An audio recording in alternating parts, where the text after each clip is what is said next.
Well, I think that both is true. I got interested in altered states because I was very curious, and there were things that were happening around me that didn't have a very good explanation.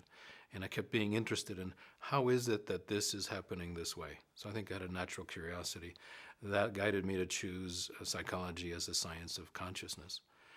And but I became more obviously interested in altered states work when I got interested in hypnosis, and that was toward the end of my work in Wyoming.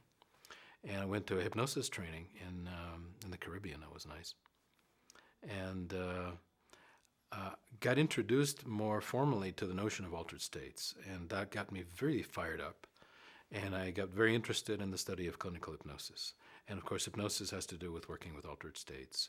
And for me, altered states had a lot to do with what happened in healing. Something mysterious happened in the healing process. You couldn't really get your hands on it. But for me, it seemed to have a lot to do with an altered state that existed in the consciousness of the person, and perhaps in the consciousness of the person who was facilitating the healing. So I got very interested in altered states then, and got deeply involved in the study of hypnosis. And I started hanging out with healers, traditional healers, curanderos, shamans, people like that, because to me they were masters in the use of altered states in the healing process, and they seemed to have a kind of a natural technique, a natural way of inducing altered states, taking advantage of altered states, using their own altered states to facilitate the healing process.